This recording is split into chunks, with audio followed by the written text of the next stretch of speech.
Hello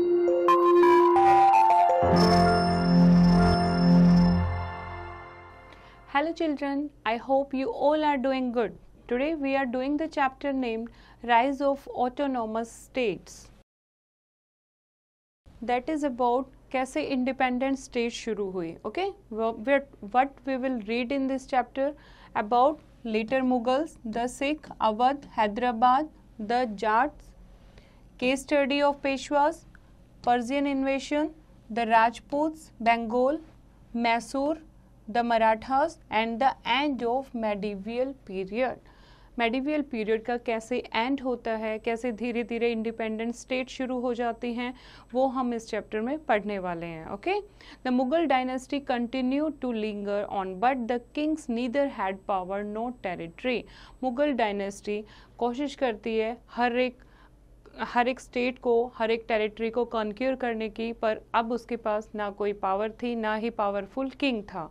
now अब period शुरू हुआ लेटर मुगल्स का. Later Mughals, with the burial of Aurangzeb Alamgir, the glory of the Mughal Empire was also laid to rest. The rulers who ascended the throne of Delhi after Aurangzeb are called the later Mughals. A war of succession began among the sons of Aurangzeb, in which Prince Mujam came out successful. He took the title of Bahadur Shah and began his reign in 1707. जो औरंगजेब थे last powerful Mughal king थे. औरंगजेब के बाद, उनकी death के बाद जो Mughal emperor था वो एक तरीके से ख़त्म हो जाता है और उसके बाद का जो पीरियड शुरू हुआ उसको लेटर मुग़ल के नाम से जाना जाता है. औरंगजेब की डेथ के बाद उनके तीनों बेटों की आपस में लड़ाई हो जाती है और जिसमें से प्रिंस मुज्जम जो है वो सक्सेसफुल हो जाता है और उनको टाइटल मिलता है बहादुर शाह का और अपना रीजन शुरू करते हैं वो 1707 में. Bahadur Shah From 1707 to 1712, Bahadur Shah I ruled for a few years. He tried to win over the Rajputs by recognizing Ajit Singh as the ruler of Jodhpur. He also tried to appease the Marathas by releasing Shahu, the grandson of Shivaji, and offering him a high administrative post. He also sought the friendship of the Sikh. Bahadur Shah I जो कुछ सालों तक rule किया और राजपूत के ऊपर control करने की कोशिश कर रहे थे, वो कहाँ से, जोधपुर के अजीत सिंह से. उन्होंने ट्राई किया जो मराठास के शिवाजी का ग्रैंडसन था शाहू, उसको एक हाई एडमिनिस्ट्रेटिव पोस्ट देने के लिए ट्राई किया और सिख लोगों के साथ फ्रेंडशिप करने का भी प्रस्ताव रखा. नेक्स्ट है Jahangir Shah. Jahangir Shah After the death of Bahadur Shah I, a war of succession broke out. Bahadur Shah की डेथ के बाद फिर से सक्सेसर कौन बनेगा उसके लिए वॉर हो जाती है. Jahangir Shah emerged victorious and ruled for a few months. He was a puppet in the hands of Zakir Khan, the most powerful noble of that time. Jahangir Shah was overthrown by his nephew Farrukhsiyar. Okay. जो उसके बाद जहांगीर शाह, बहादुर शाह के बाद जहांगीर शाह को तख्त मिलता है, लेकिन वो सिर्फ एक अच्छा किंग नहीं था, वो सिर्फ एक पपेट था, एक कठपुतली था जाकिर खान के हाथ की, जो उस टाइम एक पावरफुल नोबल था. ओके, तो जहांगीर शाह के बाद उसका जो तख्त था, ताज था, वो उसके भतीजे फारुखशियार को मिल जाता है. Now come to Farrukhsiyar. Farrukhsiyar from 1713 to 1719. Farrukhsiyar ascended the throne in 1713 with the help of the Sayyid brother Abdullah Khan and Hussain Ali Khan. दो सैयद ब्रदर थे ये, अब्दुल्ला खान एंड हुसैन अली खान. इनकी हेल्प के साथ फारुखशियार और को थ्रोन मिल जाता है मुगल किंग का. And the emperor took severe action against the Sikh and crush the power of Banda Bahadur. The Sikh leader Banda Bahadur was captured and tortured to death in Delhi in 1716 CE. When Farrukhsiyar tried to get rid of the Sayyid brothers, they had murdered him. जब फारुखशियार ने कोशिश की Syed brother से निकलने का, तो Syed brother Farrukhsiyar को मार देते हैं. Now did you know the Sayyid brother Abdullah Khan and Hussain Ali held the post of the वज़ीर and the Mir Bakshi respectively। दोनों को सैयद ब्रदर, जो दोनों सैयद ब्रदर थे फारूक शियार की जिन्होंने हेल्प की थी, दोनों को वहाँ मुग़ल किंग ने कुछ पोस्ट दे रखी थी, वज़ीर की और मीर बख्शी की पोस्ट दे रखी थी। Okay, now come to the topic. जब सैयद ब्रदर के चुंगल से फारूक शियार निकलने की कोशिश करता है तो उसको भी मार देता है। In the same year they choose Mohammad Shah, nephew of Bahadur Shah one as the king, और सेम टाइम पर वो उसके भतीजे मोहम्मद शाह को किंग चूज कर लेते हैं। Now come to Mohammad Shah. From 1720 to 1748, he is known as Rangila और colourful king due to his intelligence. अपने मिजाज के कारण उनको रंगीला या कलरफुल किंग के नाम से भी जाना जाता था, क्योंकि he just remained a silent spectator to the actual breakup of Mughal empire. जब मुगल एम्पायर टूट रहा था तो वो सिर्फ देख रहे थे। However he manage to have the powerful Syed brother killed. फिर भी उन्होंने पावरफुल जो सैयद ब्रदर थे, जिसको उनके चाचा को जिसने मारा था, उनको मारने में कामयाब होते हैं। Nizamul मुलिन was the viceroy of Deccan and the most powerful of the nobles. He was made the wazir in 1722. Chin Kulj Khan made some serious effort to improve the affair of the state. With the fun-loving emperor as his head, he felt helpless and left the Mughal court. He thought ruled as an independent ruler and maintained good relation with the Mughals. At the time of the death of Muhammad Shah in 1748, Mughal Empire existed in name only.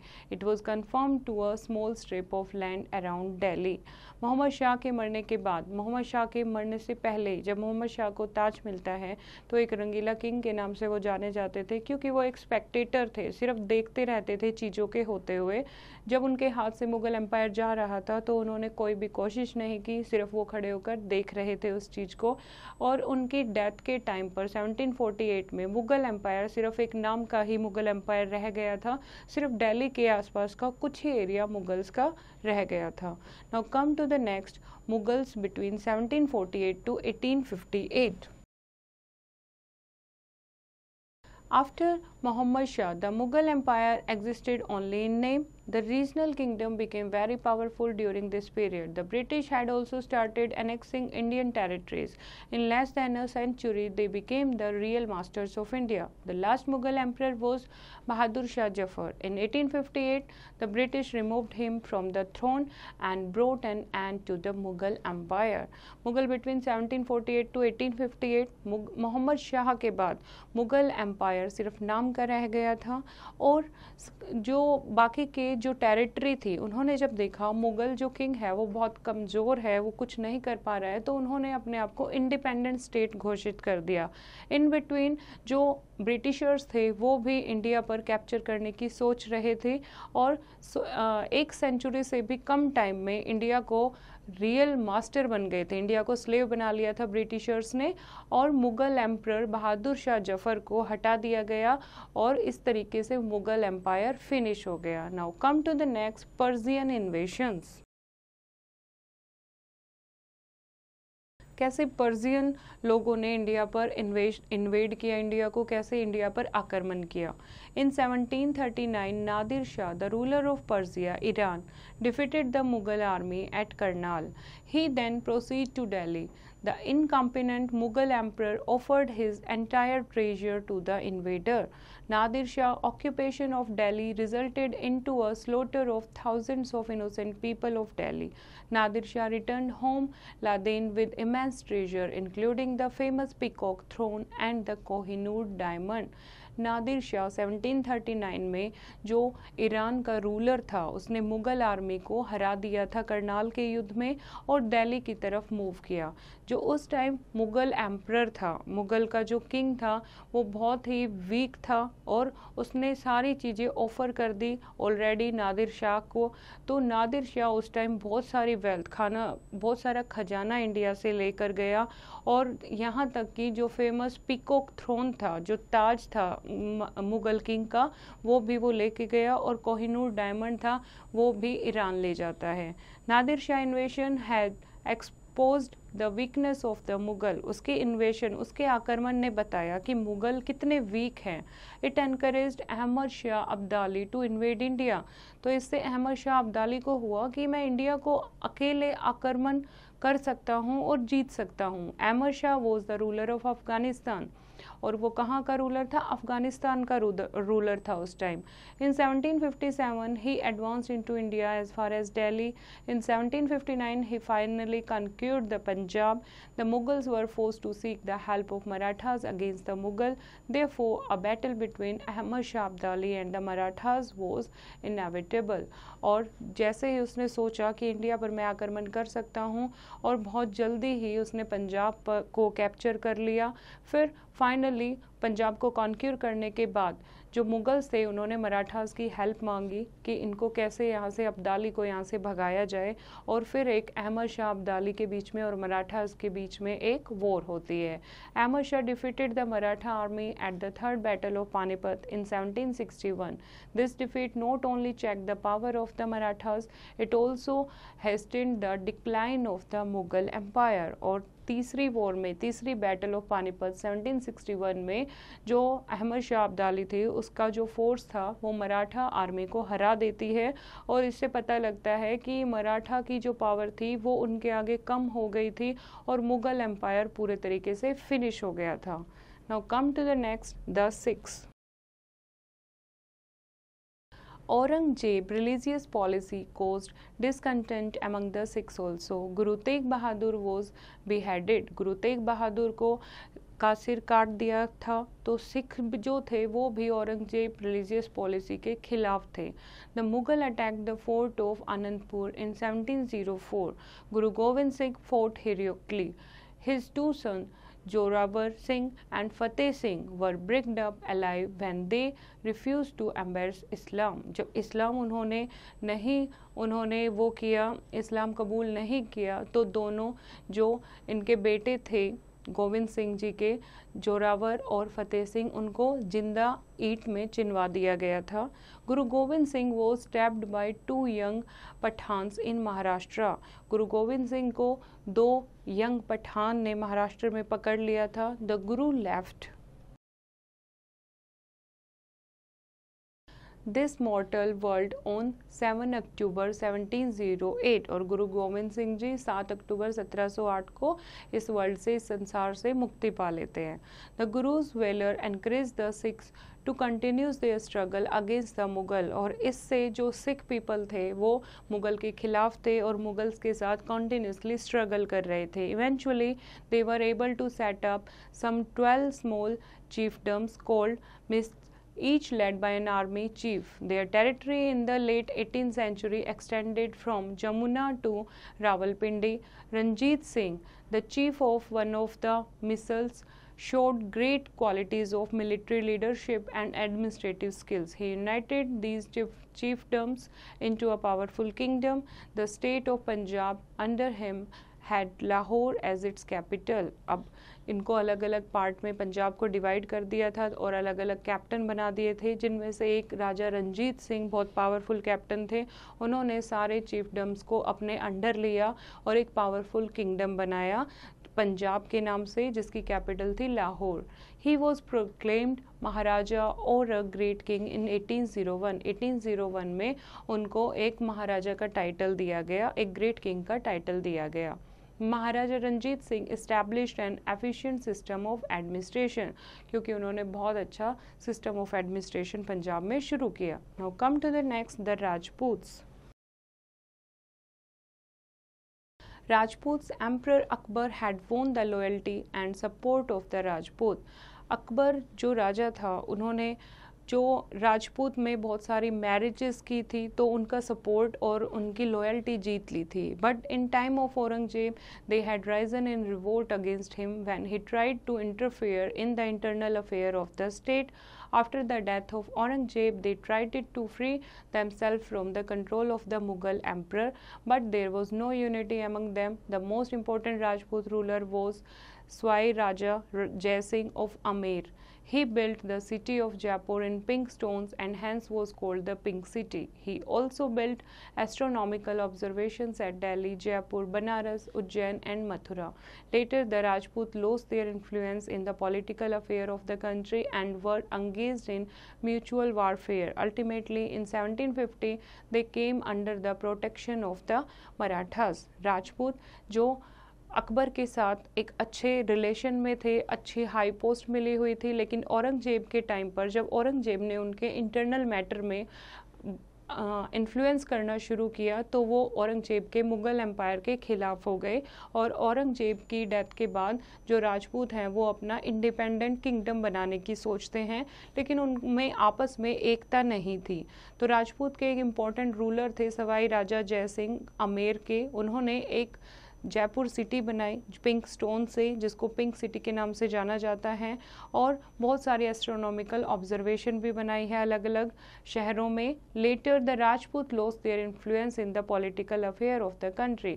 धीरे धीरे राजपूत का जो political में influence था वो कम हो गया और ये मराठास के अंडर आ गए। Okay, now come to the next, Awadh. Awadh was a prosperous region as it controlled the Ganga plain and was on the trade route between Bengal and the north. Burhanul Mulan Sadat Khan was appointed as the governor of Awadh by the Mughal emperor. Later he founded the autonomous state of Awadh. Sadat Khan exercised politically, military and financially powers himself. Awadh जो कि Ganga plane के पास था, बहुत ज़्यादा fertile plain था, बहुत सारे लोग यहाँ पर रहते थे। तो यहाँ पर जो मुग़ल एम्परर थे उन्होंने ये किसको दी थी पावर? ये पावर दी थी किसको? सादत खान को, जिन्होंने इसको अच्छे से रूल किया, अच्छे से गवर्न किया, पॉलिटिकली, मिलिट्री और अपने आप को फाइनेंशियली पावरफुल किया। Okay, now come to the did you know. Lucknow is renowned for its culture and etiquette, which is referred to as Ganga Jamuni Tehzeeb. It is a fusion of the best of Hindu and Muslim culture. Lucknow जो कि अपने culture और etiquettes के लिए बहुत famous है, जिसको गंगा के नाम से भी जाना जाता है, और जामुनी तहजीब एक फ्यूज़न है, एक मिक्सचर है हिंदू और मुस्लिम कल्चर का। Okay, now come to the next, that is about Bengal. Bengal कैसे अमर्ज हुआ? ओके, मुर्शिद Quli Khan. Murshid Quli Khan was appointed governor of Bengal in 1717, taking advantage of the growing weakness of the central authority of the emperor. He soon freed himself from central control. He reduced the influence of the Mughals in Bengal and reorganized the revenue of the state. Murshid Quli Khan को बंगाल का governor घोषित किया गया 1717 में, और इसका फ़ायदा उठाने के कारण, मुग़ल एम्परर वीकनेस होने के कारण, उन्होंने बंगाल को फ्री कराने की कोशिश की। He reduce the influence of the Mughal in Bengal and reorganise the revenue of the state.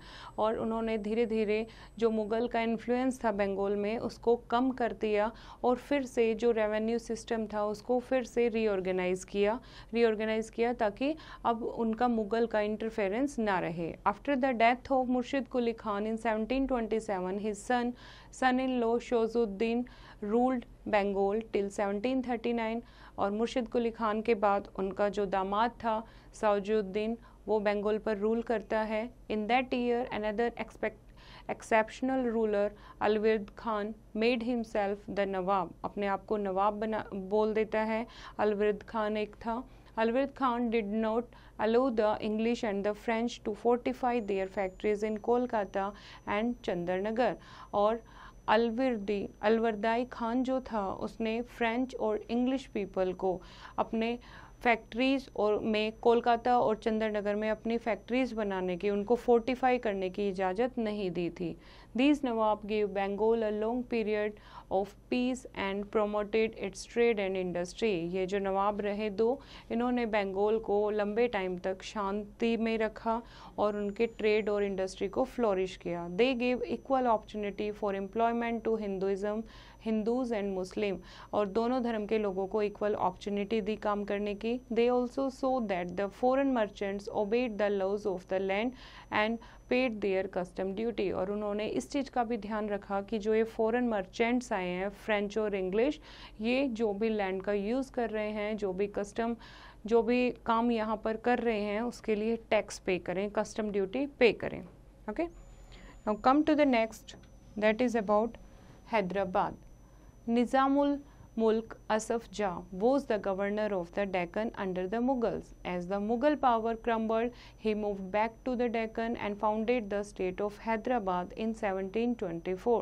जब मुग़ल पावर वीक होनी शुरू हो गई तो दोबारा ये डेक्कन की तरफ चले जाते हैं और एक स्टेट बनाते हैं जिसका नाम था Hyderabad. He never formally declared his independence from the Mughals but the ruled like an independent ruler in practice. इन्होंने कभी भी अपने आप को मुगल से फ्री घोषित नहीं किया, लेकिन फ्री तरीके से रूल किया, इंडिपेंडेंट तरीके से रूल किया. Asaf Jah successor were cold the निज़ाम, और उनके जो सक्सेसर आए उनको निज़ाम के नाम से जाना गया. The Nizams of Hyderabad set up an efficient administration and tried to bring the powerful zamindars under their control.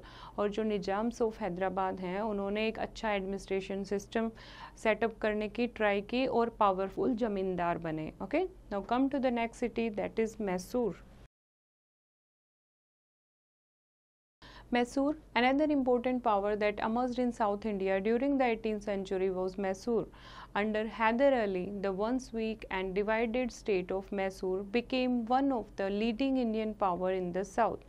Haider Ali के अंडर एक इम्पॉर्टेंट सिटी है मैसूर जो साउथ इंडिया में एमर्ज्ड हुई, और Hyder Ali the once weak and divided state of Mysore became one of the leading Indian power in the south. Hyder Ali जो एक बार कमज़ोर पड़ गए थे, उसके बाद मैसूर को एक पावरफुल स्टेट के रूप में उभारा. Hyder Ali rose from a petty officer in the Mysore army to the rank of commander in chief. एक ऑफिसर थे, वहाँ से कमांडर इन चीफ का रोल निभाते हैं. In 1761, he overthrew Najaraj and established his authority over the whole of the Mysore state. Almost from the beginning of the establishment of his power, Hyder Ali was immersed in armed conflicts with the Maratha Sardars, the Nizam and the English. He also suppressed the rebellious Jamindar. Hyder Ali was successful by his son Tipu Sultan, who was a capable general. He modernized his army and also built a modern navy. The English looked upon him and their most dangerous enemy. जो Britishers थे वो हैदर अली खान हर तरीके से अपने आसपास में होने वाली गतिविधियों को डिप्रेस कर देता था, सुप्रेस दबा देता था, और निजाम और इंग्लिश पीपल और मराठा सरदार को वो सामने नहीं आने देता था. ठीक है, और जो भी ज़मींदार उनके सामने आते थे उनको भी वो सुप्रेस दबा देता था. हैदर अली खान के बाद टीपू सुल्तान उनका बेटा सक्सेसर बनता है, जो कि एक बहुत अच्छा जनरल था और जिसने अपनी आर्मी को मॉडर्नाइज्ड किया, एक मॉडर्न तरीके की नेवी भी बनाई. और जो ब्रिटिशर्स हैं वो सब उनको टीपू सुल्तान को अपना सबसे बड़ा दुश्मन मानते थे. ठीक है, now come to the next, that is about the Jats. The Jats were agriculturists and lived around Delhi, Agra and Mathura.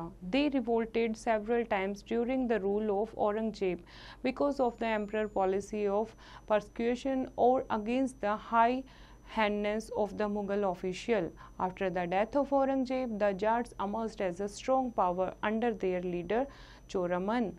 Jats जो थे वो एग्रीकल्चर करते थे मोस्टली, और कौन से एरिया में फाइंड आउट होते थे, दिल्ली, आगरा और मथुरा के एरिया में वो लोग रहते थे. औरंगजेब के वो खिलाफ थे क्योंकि औरंगजेब ने बहुत सारे टैक्स लगाए हुए थे, डोमिनेट उनको करता था. औरंगजेब की डेथ के बाद वो अपने आप को एक पावरफुल ग्रुप के रूप में अपने आप को घोषित करते हैं, इंडिपेंडेंट घोषित करते हैं under the leadership of Chudaman. The Jat state was set up by Churaman and his nephew बदन सिंह. और ये जाट स्टेट किसने शुरुआत की थी? चूड़ामन और उसके नेफ्यू बदन सिंह ने स्टार्ट की थी. Okay, now come to the next, that is about the Marathas.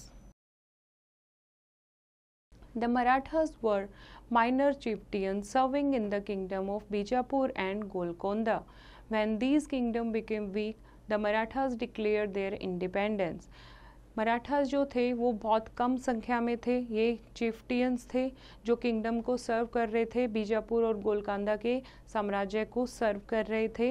When these kingdom became week, जब ये किंगडम वीक होते हैं तो मराठास डिक्लेयर देयर इंडिपेंडेंस. तो मराठा अपने आप को इंडिपेंडेंट डिक्लेयर कर देते हैं. Maratha is a group of minor chieftain. Okay, they began to control the region sound modern Pune. Soon they conquered territories in the Konkan region. The man who laid the foundation of a powerful Maratha kingdom was Shivaji. और इनका leader कौन था? Shivaji. Okay, Shivaji ने Maratha kingdom को बहुत powerful बनाया और धीरे धीरे आसपास की टेरिटरी को कॉन्क्यूर कर लिया. Now come to the rise of Marathas. Marathas lived in the hilly regions of Konkan and Western Ghat. Konkan और Western Ghat के हिली पहाड़ों में ये रहते थे. They were hard-working and excellent soldiers. In the earlier period, they had held high military and administrative positions under Sultan. पहले के टाइम पर, मेडिवियल टाइम पर इनकी बहुत हाई पोजीशन थी. सुल्तान के अंडर में ये बहुत हाई पोजीशन पर काम करते थे. With their decline some influential Maratha families had begun to assert their authority.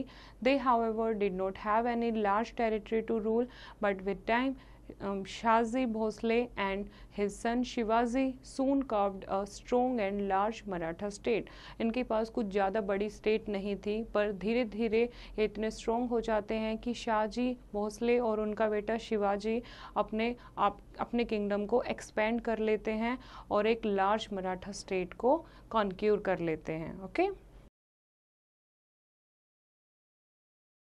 Come to the next, the early successes. Shivaji was very ambitious since his childhood. He dreamed to establishing a large and powerful empire. While still young, he put together a small army.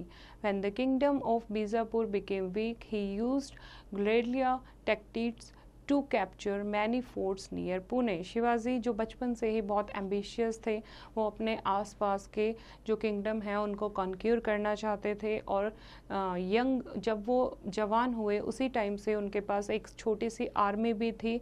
और जब उनको समझ में आता है, कहीं से पता लगता है कि बीजापुर जो किंगडम है वो वीक हो गया है, तो अपनी गुरेलिया टेक्टिक उन्होंने फॉलो करके वहाँ के फोर्ट को, पुणे के बहुत सारे फोर्ट्स को कैप्चर किया. Okay, now come to the next, war with Bijapur.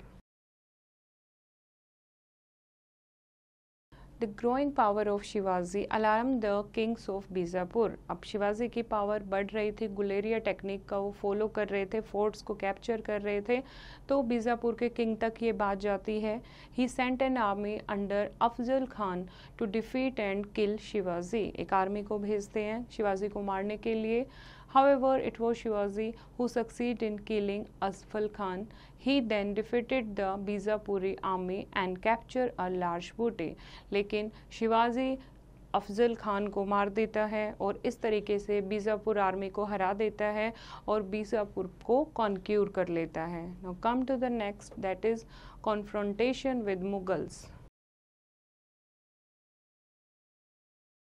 At the time Shivaji defeated Bijapur soldiers, Aurangzeb had ascended his throne. जब शिवाजी राव बीजापुर को हरा रहा था, बीजापुर को कॉन्क्यूर कर रहा था, उस टाइम जो मुगल किंग था वो औरंगजेब था. He wanted to curb growing power of Shivaji. और वो क्या चाहता था? वो चाहता था शिवाजी की जो पावर बढ़ रही है उसको दबा दिया जाए. In 1660, Shasti Khan was sent to Deccan to invade his dominions. It was the first time that the Maratha leader had to face the might of Mughal. Shasta Khan initially succeeded. When he reached Pune, the Maratha leader Shivaji had quietly slipped into his camp. Shivaji killed several members of his household, including his son, and even wounded Shesh Khan. There was not much resistance from the Mughal forces and they soon abandoned Pune. Mughal forces जिसको rule कर रहा था शेषता खान, वो डेक्कन में मराठास को यानी शिवाजी को मारने के लिए आता है, कॉन्क्यूर करने के लिए आता है, लेकिन शिवाजी उसके कैंप में चुपचाप चला जाता है और बहुत सारे लोगों को मार देता है, उसके बेटे को भी, और उसको जख्मी कर देता है। और मुगल के पास इतनी ज़्यादा फोर्सेस लेके वो पुणे में नहीं गए थे, इसीलिए वो पुणे को छोड़ देते हैं। Okay, now come to the next, coronation of Shivaji. Coronation of Shivaji में हम पढ़ेंगे कि कैसे शिवाजी का पावरफुल किंगडम धीरे धीरे एक्सपेंड होता है। By 1674 Shivaji had conquered much of his lost territories. He was formally crowned king of Raigad at a great ceremony. उनको बहुत जल्दी ही किंग ऑफ रायगढ़ घोषित किया गया, एक बड़ी सेरेमनी हुई। He took the title of Chhatrapati Shivaji, the ruler of Maratha Empire at Raigad in 1674, और उनको टाइटल दिया गया छत्रपति शिवाजी का। This placed him at a level higher than any other Maratha chief. जितने भी मराठा चीफ हुए थे, सबसे हायर लेवल छत्रपति शिवाजी को दिया गया। In 1676, he captured Jinji and Vellore forts from Bijapur and also annexed a part of Mysore. This was last expedition and he died in 1680.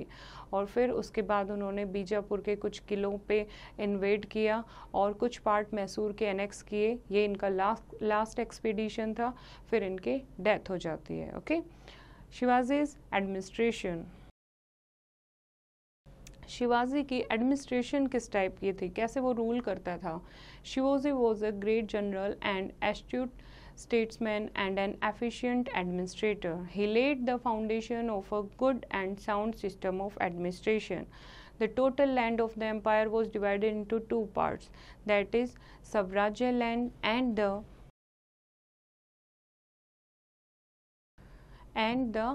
Mughlai land. जो land थी उसकी एडमिनिस्ट्रेशन बहुत अच्छा था। दो टाइप से डिवाइड किया गया था लैंड को, एक स्वराज्य लैंड और एक Mughlai land. The former was under direct Maratha rule while the latter was under the foreign rule. और जो फॉर्मर थे वो डायरेक्ट मराठा रूल के अंडर थे, मराठा रूल के अकॉर्डिंग रूल कर रहे थे, उसके बाद फॉरेनर रूल के अंडर आ जाते हैं। Shivaji had no direct control over the Mughlai land. Mughlai land जो थी उन पे शिवाजी का कोई डायरेक्ट कंट्रोल नहीं था। This was the adjoining Mughal territory, क्योंकि ये मुगल टेरिटरी थी जिसमें मुगल का कब्जा था। Shivaji change two types of taxes from the people living in the Mughlai land. These were the Chauth and the sardeshmukhi. दो टाइप के ये टैक्स थे, ये शिवाजी ने चेंज किए। चौथ टैक्स क्या था? Chauth was the 1/4 of the revenue while Sardeshmukhi was 1/10 of the revenue. The people of the Mughlai area paid these taxes to the Marathas on an assurance that there would be no further raids from the outsiders on them. Mughals के जो छोटे छोटे यहाँ पर इन्होंने capture कर रखा था मुगलई लैंड को, जो छोटे छोटे अपने मुगलई लैंड बना रखी थी, वहाँ पर वो लोग मराठास को कुछ टैक्स पे करते थे रेवेन्यू के अकॉर्डिंग। जो भी उनकी प्रोडक्शन थी उसके अकॉर्डिंग वो टैक्स पे करते थे, ताकि ये टैक्स पे करने का मतलब था कि मराठा उन पे मुगलई लैंड पे बाहर जो लोग अटैक करते थे और लूट कर ले जाते थे, उनको रेड को मुगलई लैंड पर नहीं होने देंगे। मराठास जो हैं मुगलई लैंड पर कोई अटैक, कोई रेड नहीं होने देंगे। इसके लिए मुगलई लैंड को मराठा सरकार को कुछ टैक्स पे करना होगा। Okay, now what type of religious policy at that time? Religious policy कैसी थी? शिवाजी जो कि एक हिंदू थे और हिंदू के भक्त थे, due to his upbringing he treated the Muslims and their women with great respect. जिस तरीके से उनका पालन पोषण हुआ, वो हिंदू और मुस्लिम दोनों को एक रिस्पेक्ट के साथ इक्वल मानते थे। He had also great respect for Quran and employed a large number of Muslim in his army. Quran के लिए भी उनकी सेम रिस्पेक्ट थी और बहुत सारे लोगों को, बहुत सारे मुस्लिम लोगों को अपनी आर्मी में ले रखा था। His religious policy was therefore liberal. उनकी जो रिलीजियस पॉलिसी थी वो लिबरल थी, यानी फ्री फ्रॉम एनी रिलीजन। ठीक है, जो जिसको चूज करना हो वो कर सकता था। He even gave grants to the Muslim to build mosque, और उन्होंने मॉस्क्यू बनाने की भी परमिशन दे रखी थी मुस्लिम्स को। And during his raids the soldiers were under strict instruction not to harm mosques or any place of worship and women. This tolerant religious policy was one of the factors responsible for the rise of Marathas. और उनकी एक strict policy थी, strict instruction थी कि जब भी कोई war होगी या कोई भी रेड होगी तो उनके जो सोल्जर हैं किसी भी मॉस्क को हार्म नहीं करेंगे, किसी भी प्लेस ऑफ वर्शिप को हार्म नहीं करेंगे, ना ही किसी वीमेन को हार्म करेंगे। और इस पॉलिसी के कारण जो मराठास थे वो बहुत ज़्यादा राइज हो गए थे। Okay, now come a case study about the Peshwas. Peshwas भी बहुत पावरफुल किंगडम था। शिवाजी की डेथ के बाद उनका जो सन था Sambhaji, who was tortured to death by the Mughal in 1689. 1689 में उसकी भी डेथ हो जाती है। Later his step brother Raja Ram carried on the struggle against Mughals until his death in 1700. उसका जो स्टेप ब्रदर था राजा राम वो मुगल के साथ लड़ाई करता है। Tarabai, Raja Ram widow, a capable leader, became the regent for her minor son Shivaji too. In the meanwhile, Shahu, the son of Shambhaji, was released from Mughal person. He captured the throne from Tarabai. Tarabai जो कि राजा राम की window थी, वो एक capable leader थी। वो Shivaji to जो था, शिवाजी का बेटा था, उसका पालन पोषण करती है। लेकिन मीनवाइल संभाजी को मुगल प्रिजन ने छोड़ दिया था और वो ताराबाई से थ्रोन ले लेते हैं। इस तरीके से फिर संभाजी उसमें मराठास में रूल करते हैं। एंड फर्स्ट किंग थे इनके पेशवाज के Balaji Vishwanath. Balaji Vishwanath, a Maratha general Vishwanath had greatly helped Shahu in suppressing his enemy. Shahu की बहुत ज़्यादा हेल्प की मराठा जनरल विश्वनाथ ने ताकि उसके जो एनिमीज़ हैं उनको सुप्रेस कर सके। Shahu appointed Balaji Vishwanath as his prime minister of Peshwa, और शाहू विश्वनाथ को अपना पेशवा का प्राइम मिनिस्टर बना लेते हैं। Shahu gradually withdrew from the day-by-day administration and left all the power of the state in the hands of Balaji Vishwanath. Shahu धीरे धीरे सारी पावर जो हैं वो बालाजी विश्वनाथ को दे देते हैं। इस तरीके से जो बालाजी विश्वनाथ थे वो एक स्ट्रॉन्ग पावरफुल पेशवा किंग के सामने आते हैं। Okay,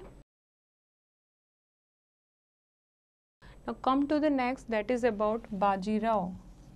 From 1720 to 1740, Baji Rao I succeeded Balaji Vishwanath. He led many campaigns against the Mughal. The Marathas conquered Malwa, Southern Gujarat and parts of Bundelkhand. बाजी राव जो कि सक्सेसर थे बालाजी विश्वनाथ के, बहुत सारे कैंपेन इन्होंने चलाए अगेंस्ट मुगल और बहुत सारे टेरिटरीज को कॉन्क्यूर किया। Okay, come to the next, Balaji Baji Rao. From 1740 to 1761, Balaji Bajirao was the next Peshwa after the death of Shahu in 1749. He became the leader of the Marathas. Maratha के लीडर बन जाते हैं वो शाहू की डेथ के बाद। He shifted the capital from Satara to Pune, that is Pune. During his reign, the Maratha armies reached as far as Bihar and Odisha in the east and Delhi and Punjab in the north. The kingdoms of Mysore and Hyderabad were forced to cede territories and pay tribute. Under him, the Maratha power was at its peak. और बालाजी बाजीराव एक powerful leader थे। Maratha power बहुत peak पर थी, हर जगह उनकी जीत की घोषणाएं होती रहती थी। ओके, केस स्टडी को आप फिर से अच्छे से रीड करेंगे। Now come to the next, third battle of Panipat. In 1761, Ahmad Shah Abdali marched into India in order to settle accounts with the Marathas. Maratha के साथ इन्वेड करने के लिए अहमद शाह अब्दाली आते हैं इंडिया में। The Peshwa dispatched a powerful army to meet the invader and tried in vain to get assistance from the other power in the north. The two forces met at Panipat on 14 January and 1761 and the Maratha army was completely routed. Maratha army और अहमद शाह अब्दाली दोनों की war होती है पानीपत में. The defeat broke the back of the Maratha power in India और इस हार के बाद जो मराठा पावर थी वो बैक हो जाती है. This defeat also gave an opportunity to the English East India Company to consolidate its power in Bengal and in South India. अब मराठास जो थे वो ईस्ट इंडिया कंपनी यानी इस ब्रिटिशर्स को इन्वेड करने नहीं दे रहे थे. जैसे ही वो हारते हैं तो उनकी हार से ब्रिटिश ईस्ट इंडिया कंपनी को एक मौका मिल जाता है बंगाल में और साउथ इंडिया में कॉन्क्यूर करने का. The unity of the Maratha power also broke up and the big Maratha Sardars established semi-independent states and were often at conflict among themselves. The Maratha did not make any effort to win over the loyalty of the people whom they conquered. They did not introduce reform for the welfare of the people. Their system of revenue collection was also of a exploitative nature. Besides, they always considered their methods of guerrilla warfare more suitable even on the plains.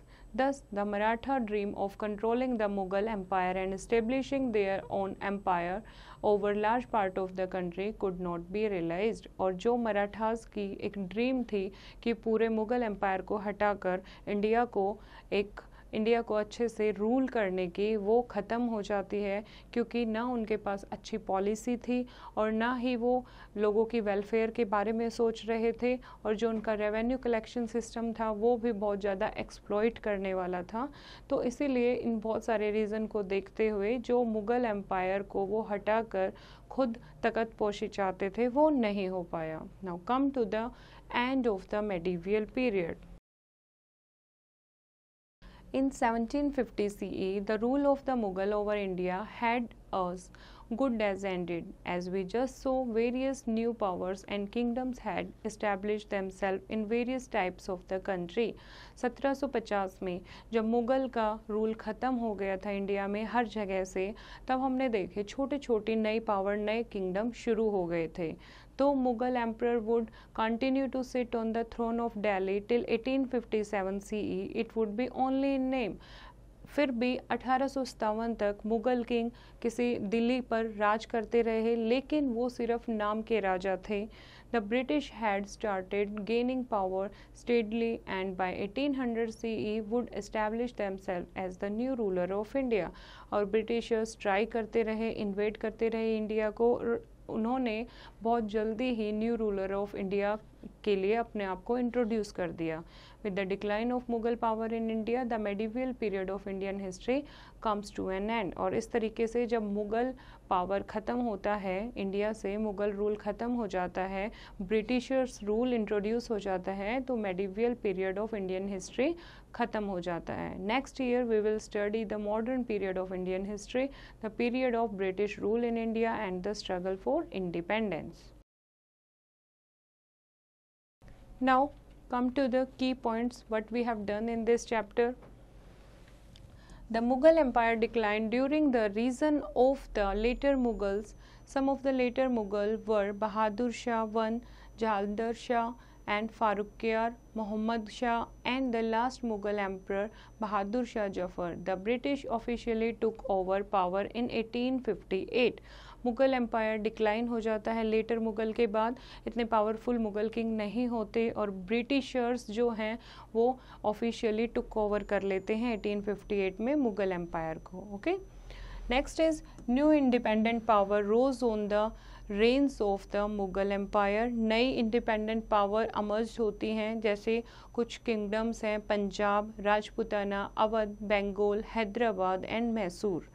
Third है under Guru Gobind Singh Sikh organise themselves into a political and military force. Ranjit Singh established a Sikh kingdom in Punjab और गुरु गोविंद सिंह के under एक Punjab force बनती है जिसको Punjab political and military force के नाम से जाना जाता है. Ranjit Singh establish a Sikh kingdom in Punjab और रंजीत सिंह ने पूरा एक सिख किंगडम बसा लिया था पंजाब में. Okay, the Maratha emerged as a powerful force in the second half of the 17th century के सेकंड हाफ में मराठा जो हैं वो एक पावरफुल किंग बन के आते हैं, पावरफुल डायनेस्टी बन के आते हैं। Okay, Shivaji was a powerful leader, और उनमें से सबसे मेन लीडर मराठास का कौन था? Shivaji. After the Mughals the Maratha failed to establish an all India empire. They were defeated at Panipat on 14 January 1761 by Ahmad Shah Abdali। और मुग़ल एम्पायर के बाद जो मराठास का ड्रीम था इंडिया को एम्पायर बनाना, वो भी नहीं सक्सेसफुल हो पाता क्योंकि वो अहमद शाह अब्दाली से हार जाते हैं बैटल ऑफ पानीपत में। Okay, now the European trader took advantage of the political confusion in the country. और जो ये पॉलिटिकल कन्फ्यूज़न जो चल रही थी कंट्री में, इसका फ़ायदा कौन उठाते हैं? फॉरेनर्स उठाते हैं, और ब्रिटिश ईस्ट इंडिया कंपनी अपना एम्पायर इस्टेब्लिश कर लेती है। आई होप बच्चों आपको ये चैप्टर समझ आया होगा। खुद से इसको रीड करेंगे और एक्सरसाइज की प्रैक्टिस खुद करेंगे।